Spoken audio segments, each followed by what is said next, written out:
వేదకాల విద్యా విధానం సంబంధించి సరికానిది. ఫస్ట్ వన్, ఉపనిషత్తుల ప్రకారం వేదకాలం విద్య 2 రకాలు.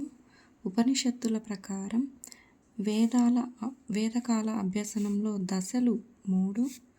వేదకాలంలో మానవ జీవితంను 4 దశలుగా విభజించారు. వేదకాలంలో సమాజంను 3 వర్ణాలుగా విభజించారు. ఉపనిషత్తుల ప్రకారం వేదకాలంలో విద్య 2 రకాలు. ఇది కరెక్ట్ ఆన్సర్. ఉపనిషత్తుల ప్రకారం వేదకాలం విద్య 2 రకాలు. అవి 1 అపర విద్య. అపర విద్య దీనినే ఐహికం అని కూడా అంటారు. అపర విద్య, ఐహికం 2 వచ్చేసి పరవిద్య. దీనినే ఆయుష్మికం అంటారు.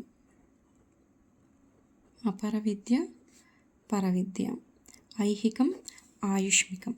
అపర విద్య మనకి ఎందుకు దోహదపడుతుందంటే వ్యక్తి సమాజంలో ఉత్తమ వ్యక్తిగా సంఘజీవనం గడపడానికి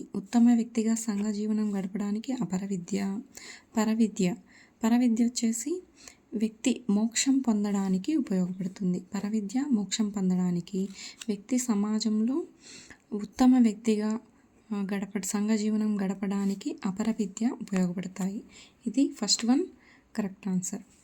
ఉపనిషత్తుల ప్రకారం వేదకాల అభ్యసనంలో దశలు 3 అంటున్నారు. ఇది కూడా కరెక్ట్ ఆన్సర్. వేదకాలంలో దశలు 3. అవి 1 శ్రవణం, 2 మననం, 3 నిధిధ్యాసనం. శ్రవణం, మననం, నిధిధ్యాసనం. శ్రవణం అనగా గురువులు చెప్పిన దానిని గ్రహించడం. మననం అనగా గురువులు చెప్పిన దానిని వల్లెవేయడం. నిధిధ్యానం అనగా మోక్షాన్ని పొందడం. నిధిధ్యానం అనగా మోక్షం పొందడం. శ్రవణం గురువులు చెప్తాన్ని శ్రద్ధగా వినడం. మననం అనగా వల్లెవేయడం. నిధిధ్యాసనం అనగా మోక్షాన్ని పొందడం. ఇప్పుడు ఇది ఉపనిషత్తుల ప్రకారం అభ్యసనంలో దశలు 3 కరెక్ట్ ఆన్సర్. వేదకాలంలో మానవ జీవితంను 4 దశలుగా విభజించారు అన్నారు. ఇది కూడా కరెక్ట్ ఆన్సర్. వేదకాలంలో మానవుని జీవితంను 4 దశలు. ఆ 4 దశలు 1 వచ్చేసి బ్రహ్మచర్య,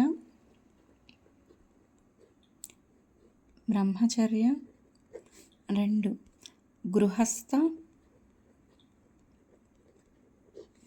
3 వానప్రస్థ,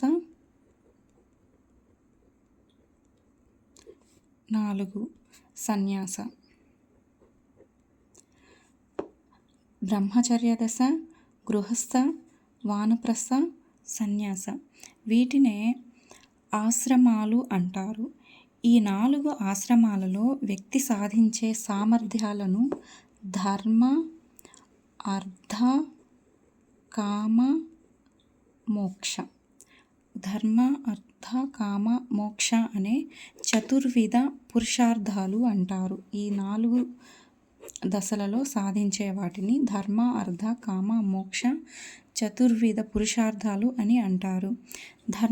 ఇది బ్రహ్మచర్య దశ అంటే విద్యార్థి దశ. గృహస్థ దశ అంటే వివాహ అనంతర దశ. వానప్రస్థ దశ అంటే బాధ్యతల విరమణ దశ. సన్యాస దశ అంటే ఇహపర సుఖాలను త్యజించి సన్యాసిలా జీవించే జీవితాన్ని సన్యాసి దశ. ఇప్పుడు మోక్షం సాధిస్తారు ఇక్కడ. నెక్స్ట్ 4th వన్, వేదకాలంలో సమాజంను 3 వర్ణాలుగా విభజించారు. ఇది రాంగ్ ఆన్సర్. వేదకాలంలో వర్ణ వ్యవస్థ ఎన్ని రకాలు? 4 రకాలు వర్ణ వ్యవస్థ. అవి బ్రాహ్మణులు, క్షత్రియులు, వైశ్యులు, శూద్రులు. బ్రాహ్మణులు,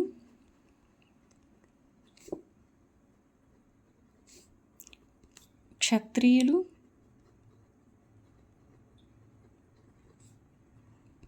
వైశ్యులు, శూద్రులు. బ్రాహ్మణులు యజ్ఞయాగాది క్రియలు, బ్రహ్మజ్ఞానం, కర్మజ్ఞానాలను బోధించేవారు. క్షత్రియులు రాజనీతి శాస్త్రం, యుద్ధ విద్యలు, ధర్మరక్షణ, దేశరక్షణ, ధర్మశాస్త్రాలు బోధించేవారు. బ్రాహ్మణులకు, క్షత్రియులకు ధర్మశాస్త్రాలు బోధించేవారు. వీరికి వైశ్యులకు వాణిజ్యం, వ్యాపారం చేస్తారు కదా, వాణిజ్యం, గణితం, భూగోళం, వ్యవసాయం వైశ్యులకు బోధించేవారు. ఇంకా శూద్రులు చాతుర్ణ వ్యవస్థలో కింద ఉండేవారు శూద్రులు. వీరికి చేతి వృత్తులు సమాజానికి అవసరమైన వస్తువులు తయారు చేసేవారు. వీరికి విద్య అనేది నిరాకరించబడింది. శూద్రులకు నిరాకరించబడింది.